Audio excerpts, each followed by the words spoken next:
Welcome to sauce TV. నేను మీ అభిద్ హుసేన్. డిఎస్సిలో అభ్యర్థులకు అన్యాయం జరిగింది. డిఎస్సి రాసిన అభ్యర్థులకు న్యాయం చేయాలంటూ కోవూరులో మండల కార్యాలయం దగ్గర వైసీపీ నాయకులు రిలే నిరాహార దీక్షలు కూర్చున్నారు. సో వారితో మాట్లాడదాం. చెప్పండి, ప్రధానంగా మీ డిమాండ్స్ ఏంటి? అక్రమాలు ఎలా జరిగాయని మీరు భావిస్తున్నారు? మేము నిన్నటి నుంచి మొత్తం 3 రోజులు నిరాహార దీక్ష చేసేదానికి సిద్ధపడ్డాం. వైఎస్ఆర్సీపీ నుంచి డిఎస్సిపై జరిగిన అక్రమాలు, అన్యాయాలు ఈరోజు ప్రతి ఉద్యోగం రావాల్సిన అర్హులందరికీ కూడా ఈరోజు రాకుండా అవకాశం లేని వాళ్ళకి, అసలు సరిగా చదవని వాళ్ళు, ఫెయిల్ అయిపోయే అవకాశం ఉన్న వాళ్ళు, వాళ్ళకి ఉద్యోగాలు, డబ్బులు లోకేష్ గారు ప్రతి ఒక్కరి దగ్గర మినిమం 10-20 లక్షల రూపాయలు లంచాల మాదిరిగా తీసుకొని ఈరోజు అవకాశం లేని వాళ్ళకి ఈరోజు ఉద్యోగాలు ఇవ్వడం జరిగింది. అంటే మీరు ఇప్పుడు ఏదైతే ఆరోపణ చేస్తున్నారో 10 లక్షలు కావచ్చు, అమౌంట్ కావచ్చు, అది నిరూపించగలరా మీరు? ఖచ్చితంగా నిరూపిస్తాం. నిరూపించాలనేది ఈరోజు ఆల్రెడీ సిబిఐ ఎంక్వైరీ అనేది ఒకటి ఉంది. ఆ సిబిఐ ఎంక్వైరీకి కానీ మనం ఇవ్వగలిగితే ఈరోజు లోకేష్ గారు ఖచ్చితంగా జైలుకి పోయే పరిస్థితి ఈరోజు వస్తుంది.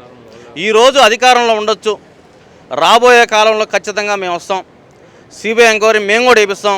ఈరోజు మీకు అధికారం ఉందని అండదండలతో మీరు ఏమైనా చేసేదానికి సిద్ధపడి ఉండొచ్చు. ఖచ్చితంగా రేపు రాబోయే రోజుల్లో వైఎస్ఆర్సీపీ మా మాజీ ముఖ్యమంత్రి వర్యులు రేపు సీఎంగా అయ్యేదానికి అవకాశం ఉంది. ఎందువల్లంటే మీరు చేసే ప్రతి అన్యాయాలు, అక్రమాలు ఖచ్చితంగా ప్రజలు చూస్తూ ఉన్నారు. డిఎస్సికి సంబంధించి మీరు కాలయాపన చేస్తే వాళ్ళు మెగా డిఎస్సి పేరుతో డిఎస్సి నిర్వహించి మేము ఉద్యోగాలు భర్తీ చేశాము, అటువంటి టైంలో మాపై ఇటువంటి ఆరోపణలు చేయడం సరైంది కాదంటున్నారు. సరే, దానికి అనుకుందాం. ఈరోజు అవకాశం ఉండి ప్రతి ఒక్కరు కూడా ఎగ్జామ్ రాసి ఆ అర్హులైన వాళ్ళంతా కూడా జగన్మోహన్ రెడ్డి దగ్గరికి ఎందుకు వెళ్ళారు అని అడుగుతున్నా. ప్రతి ఒక్కరు కూడా ప్రజలకి అంతా కూడా చూస్తూ ఉన్నారు, విద్యార్థులు చూస్తూ ఉన్నారు. రాబోయే రోజుల్లో ప్రతి ఒక్కరికి కూడా ఉద్యోగాలు వచ్చే అవకాశాలు ఉంటాయి. కానీ ఇటువంటి ప్రభుత్వంగానే ఉంటే మాకు ఖచ్చితంగా కూడా ఉద్యోగాలు వచ్చే పరిస్థితి లేదు. కాబట్టి మా గోడు చూసి జగనన్న మీరు మాకు అండగా ఉండండి అని చెప్పి ప్రతి ఒక్క ఉద్యోగాలు పోయిన వాళ్ళు, అంటే అవకాశం ఉండి కూడా వాళ్ళకి రాని వాళ్ళు అందరూ కూడా వెళ్ళి స్పోర్ట్స్ కోటా విషయంలో ఆధారాలు తీసుకొని రండి, ఆధారాలు చూపించండి అని ప్రతిదానికి కూడా వివరణ ఇస్తున్నారు. స్పోర్ట్స్ కోటాలో ప్యాకెట్ ఉందా? మరి ప్యాకెట్ దేనికి పెట్టారు? ప్యాకెట్ వాళ్ళకు కూడా ఉద్యోగాలు ఇస్తారా? ఎక్కడన్నా ఉందా? అంటే రాష్ట్ర చరిత్రలో, దేశ చరిత్రలో ఎక్కడైనా ఉందా? అది నిరూపించగలరా? ఉందని నిరూపించగలరా కూటమి ప్రభుత్వం?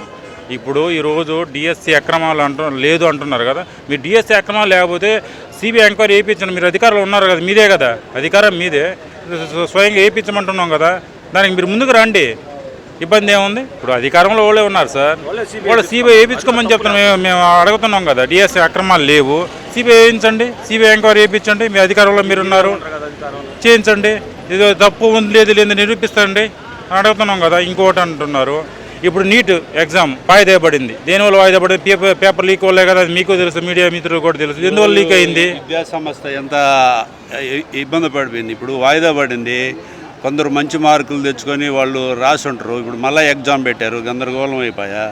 ఇప్పుడు యువత అంతా మన ఆంధ్రాలో అంత దరిద్రం ఎక్కడ లేదు. ఇప్పుడు మనము రాజకీయంగా గురించి కాదు, ఇప్పుడు విద్యార్థుల పరిస్థితి ఏంటంటే చాలా దౌన్యంగా అయిపోయింది కదా. ఈరోజు ఎలక్షన్ ముందు ఏం చెప్పారు? చదువుకున్న వాళ్ళకి ప్రతి ఒక్కరికి 3,000 రూపాయలు ఇస్తాము, అసలు మన రాష్ట్రంలో నిరుద్యోగ సమస్య ఉండకూడదు, 25 లక్షలు ఇచ్చాము, 30 లక్షలు ఇచ్చామని మన కేంద్ర ప్రభుత్వమే చెప్పింది. 6,000 ఎన్నో ఇచ్చినామని. వీళ్ళు చెప్పిన మాట నిలబెట్టుకున్నారు. ఆడవాళ్ళకు ఇంట్లో ఎంతమంది ఉంటే అంతమంది 1,500 ఉన్నారు, అది ఇచ్చారా? ఏది చేస్తున్నారు? వీళ్ళు చెప్పేది ఒకటి, అబద్ధాలు చెప్పి వీళ్ళు అధికారంలోకి వస్తున్నారు. అంటున్నారు కదా 90% పైగా మేము హామీలు అమలు చేశామని. లేడీస్ ఈరోజు మేము చెప్పేది కాదు, మీరు వెళ్ళండి ప్రజల్లోకి. ఈరోజు ఇప్పుడు లేడీస్ దగ్గరికి మీరు వెళ్ళండి, ప్రతి గ్రామంలో తిరగండి. మేమంటే వదిలేసారు వాళ్ళు అబద్ధం చెప్తున్నాం, కరెక్టే. మీరు పార్టీలు కాదు, అతీతంగా పోండి పలు గ్రామాల్లోకి. వాళ్ళ మీద ఎంత వ్యతిరేకతుందో 1,500 అని చెప్పినప్పుడు ఒకటన్నా నెరవేర్చారు చెప్పు.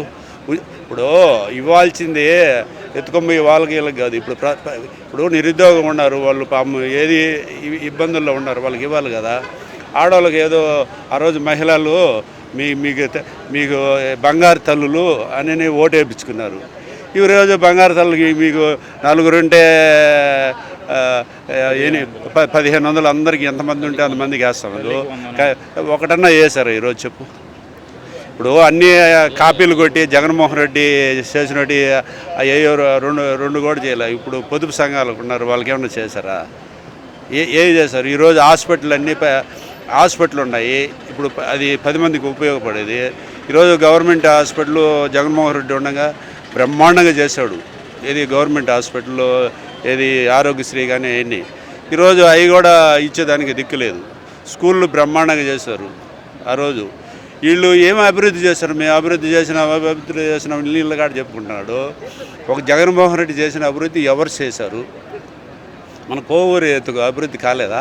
ఇప్పుడు ఎన్ని రైతు భరోసాలు, ఎన్ని ఈ పంచాయతీ ఆఫీసులు, ఆర్బీకేలు, హెల్త్ క్లీనింగ్లు, ఎన్ని అభివృద్ధి కదా? దేశ చరిత్రలోనే లేదు. ఇలా అభివృద్ధి అంటున్నాడు. అభివృద్ధి అంటే వైసీపీ ప్రభుత్వంలో నేను అడుగుతున్నాను. వైసీపీ ప్రభుత్వంలో సంక్షేమ పథకాలు అంటూ డైరెక్ట్ డబ్బులే ఇచ్చేశారు, కానీ విద్యా వైద్యం తప్ప ఇంకా ఏమీ అవసరం లేదని చాలామంది చెప్తున్నారు. దీని మీద మీరేమంటారు? విద్యా వైద్యం ఇస్తే చాలు, డబ్బులు ఎందుకు ఊరికే ఇవ్వాలి, అలా ఇవ్వకూడదు కదా అని అంటున్నారు కదా, దాని మీద మీరేమంటారు? ఈరోజు మాట్లాడి మళ్ళీ మాట్లాడు, నువ్వు ఊరికి మళ్ళీ మాట్లాడు. ఇప్పుడు నువ్వు అడిగిన పాయింట్కి ఇటన్నిటికీ అనవసరం ఖర్చు పెట్టడం అని కదా నువ్వు చెప్పేది.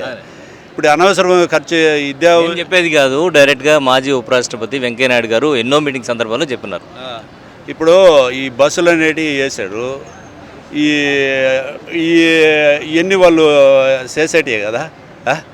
ఇప్పుడు వీళ్ళు పింఛను 3000 ఇస్తున్నారు, మేము 4000 ఇచ్చామని పెంచారు. వాళ్ళు ఏమన్నా అడిగారు ఈమెనా? చెప్పు. నువ్వేదో గెలిచేదానికి అన్ని అబద్ధాలు చెప్పి అది ఒకటి చేసావు నువ్వు. ఏది పేదవాళ్ళకి చేస్తే మంచిదే కాదల్లా. ఏది ఆ పింఛన్ అనేది 1,000 రూపాయలు పెంచి అది కూడా ఆ పింఛను కూడా పెంచి సగానికి 1,00,000 మందికి పైగా పింఛన్లు తీసిపారేసి ఆ 1000 రూపాయలు పెంచి ఆయన ఎరగబెరికిందేం లేదు.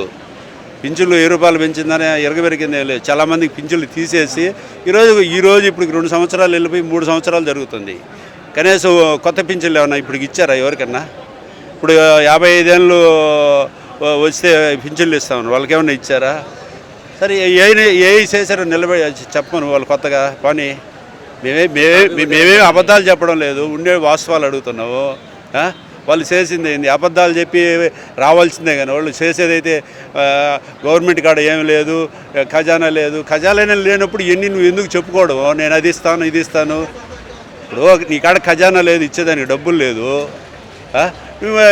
నువ్వు ఉచిత హామీలని నువ్వెందుకు చెప్పడం? చెప్పు. ఇప్పుడు 3000 అని ఇప్పుడు అంతకుముందు కూడా ఒక పారి చెప్పాడు. ఉద్యోగం లేని వాళ్ళకి చెయ్యి నువ్వు మంచి పని, మేము కూడా స్వాగతిస్తాము. మేమే కాదని మేము కూడా స్వాగతించాము. ఇచ్చావా? లేడీస్కు నువ్వు చెప్పిందే కదా, మేము చెప్పింది కాదు కదా. ఎంతమంది ఉంటే అంతమంది ఇస్తామని. ఏది నువ్వు ఇచ్చింది ఏది చెప్పు? ఏమి చేసావు చెప్పు? ఫలానా చేసావు చెప్పు. అభివృద్ధి చేసావా? ఇటు హరినాథపురం పంప ఆ లైన్లో ముత్తుకూరు రోడ్లు ఇంతలో గుంటలు ఉన్నాయి. ఎవరు మీరు రోడ్లు వేశారు? మీరు ఏడ ఒక బిల్డింగ్ కట్టినాడు చెప్పమని ఈ 2 సంవత్సరాల్లో. జగన్మోహన్ రెడ్డి 17 మెడికల్ కాలేజీలు తెచ్చాడు. నువ్వు 3 మాటలు ముఖ్యమంత్రి అయ్యావు. 3 మాటలు 4 మాటల 3 మాటలు అయ్యావు. 3 మాటలు ఏమన్నా ఒక మెడికల్ కాలేజ్ అన్న తేగలిగాడా?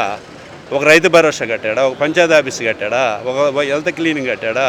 ఒక స్కూల్ ఈరోజు ప్రైవేటుకు ధీటుగా స్కూళ్ళు బ్రహ్మాండంగా ఈరోజు పేద పిల్లలు చదువుకుంటుంటే ఇంక వాటి కూడా పట్టించుకునే పాపం లేదు.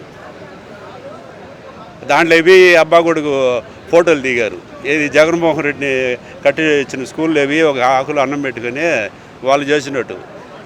ఆ భోగాపురం ఎయిర్పోర్ట్ అంతా 80% జగన్మోహన్ రెడ్డిది తెస్తే వీళ్ళు పోయి జెండా ఎగరేసుకుని అంతా మేమే చేసేసాము. జగన్మోహన్ రెడ్డి చేసినట్టు అన్నీ కొంచెం గొప్పల కొరవలు ఉండాలా. వీళ్ళు పోయేది వాళ్ళ మొహంలో కలేడుందండి. వాళ్ళు ఏడ గెలిచారు? వాళ్ళంతా మోసం చేసి గెలిచారు. నిన్న మీటింగ్లో మీరే చూడండి, మేము చెప్పేది కాదు. ఆడ కూర్చోండే వాళ్ళకి డబుల్ ఇంజిన్ సర్కార్కి మొహంలో వాళ్ళు సొంతంగా గెలిచింటే ఆ ఉత్సాహం వేరేగా ఉండేది. వాళ్ళు మోసం చేసి గెలిచారు. వాళ్ళ మొహంలో కూడా లేదు. మీరు గమనించండి. ఇప్పుడు నీతి నిజాయితీగా ఉండేవాడికి మొహంలో ఎప్పుడు కళ ఉంటుంది, వాడికి ధైర్యం ఉంటుంది. మోసం చేసి దొంగతనం చేసినవాడు ఎప్పుడైనా పట్టుబడి పడతాడు కదా. మీరు చెప్పండి. లోకేష్ రాజీనామా చేసేదానికి ముందు చంద్రబాబు నాయుడు బాధ్యత వహించాలి. చంద్రబాబు నాయుడు కానీ బాధ్యత వహిస్తే ఖచ్చితంగా సిబిఐ ఎంక్వైరీ జరుగుతుంది. వాళ్ళ కొడుకు మంత్రి పదవి నుంచి కూడా తొలగించేదానికి ఒక అవకాశం ఉంటుంది. ఈరోజు మేనిఫెస్టోలోకి వెళ్ళి మీరు ఆ మేనిఫెస్టోలు ప్రతి గ్రామం కూడా తీసుకెళ్ళి ఈరోజు చూపించడం కరెక్ట్ కాదు. ముందు ప్రతి ఎమ్మెల్యే మినిస్టర్ బుద్ధి తెచ్చుకోండి. ఎందువల్లంటే సీఎం ఈరోజు ఏదో చెప్పాడు, మేము ఏదో చేయకపోని మేము ప్రతి గ్రామంలోకి వెళ్ళి మేము దాన్ని చూపించి ఆ మేనిఫెస్టోలు చూపించేసే చాలు అనే ఒత్తొత్త మాటలు మీరు చెప్పడం ముందు మానేయండి అన్నీ.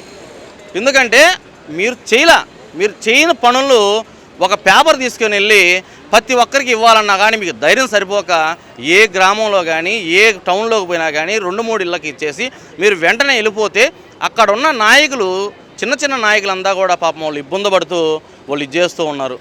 కాబట్టి వాళ్ళని వాస్తవం గ్రామస్తులు అడుగుతున్నారు, అయ్యా మాకు పలానా పథకం మాకు రాలేదు, పలానా పనులు మాకు చేయలేదు అని అంటే ఇవన్నీ వాళ్ళు పట్టించుకోవట్లేదు. ఆ పాంప్లెట్ వాళ్ళ ఇంటి దగ్గర తీసుకెళ్ళి ఇచ్చేస్తున్నారు, వీళ్ళ పాడికి వీళ్ళు గమ్ముకొచ్చేస్తున్నారు. ఎందుకంటే వీళ్ళకి సమాధానం చెప్పేదానికి కూడా అవకాశం లేదు. ఆ పథకాలు మేము పలాంది ఇచ్చామని చెప్పాలనే అవకాశం కూడా వాళ్ళకి లేక ఈరోజు గమ్ముగా ఇదైపోతూ ఉన్నారు. ఇప్పుడు స్పోర్ట్స్ కోటాలో ఇచ్చాము జాబ్లు అంటున్నాడు. స్పోర్ట్స్ కోటాలో జాబ్స్ ఇచ్చేదానికి ఫస్ట్ వాళ్ళు పెట్టిన సర్టిఫికేట్స్ నేషనల్ లెవెల్ సర్టిఫికేట్ పెడితే దానికి సపోర్టింగ్ సర్టిఫికేట్గా జిల్లా స్థాయిలో రాష్ట్ర స్థాయిలో వాళ్ళు ఆడిన సర్టిఫికేట్స్ కూడా సబ్మిట్ చేయాలి. అలా ఏమీ లేకుండా జస్ట్ పార్టిసిపేట్ సర్టిఫికేట్స్ పెట్టేసి స్పోర్ట్స్ కోటాలో మేము ఇచ్చేసాము, స్పోర్ట్స్ కోటాలో ఇచ్చేసాము అని చెప్పి ఇచ్చేస్తున్నారు. అదే కాకుండా జీవో 4 తెచ్చి అడ్డగోలుగా పోస్టులకి వాళ్ళకి కోరుకున్న వాళ్ళకి ఇచ్చుకునే దానికోసం జీవో 4 ఇంట్రడ్యూస్ చేసి ఇచ్చేశారు. యాక్చువల్గా సుప్రీంకోర్టు ఆర్డర్ ప్రకారము ఆల్రెడీ డిఎస్సి రాసి ఎలిజిబుల్ అయిన టీచర్లు కూడా టెట్ రాయమని చెప్తున్నారు. కానీ ఈ స్పోర్ట్స్ కోటాని పెట్టి టెట్ కాదు కదా, డిఎస్సి ఎగ్జామ్ కూడా రాయనీయకుండా డైరెక్ట్గా వాళ్ళకి ఎలిజిబుల్ కోటాలో వాళ్ళకి ఇచ్చేస్తున్నారు. ఇలా చేసి డిఎస్సి కోసము ఎవరైతే కష్టపడి రాత్రిపగళ్ళు చెమటొచ్చి చదివి ఉంటారో వాళ్ళు తిండి నిద్ర మానేసి పక్కన హాస్టల్లో సరైన తిండి లేకుండా తన తల్లిదండ్రుల యొక్క పేదరికాన్ని నిర్మూలన చేయాలని చెప్పి వాళ్ళు చదువుకున్న వాళ్ళందరూ ఈ యొక్క నిర్ణయంతో ఫుల్ బాధపడుతున్నారు.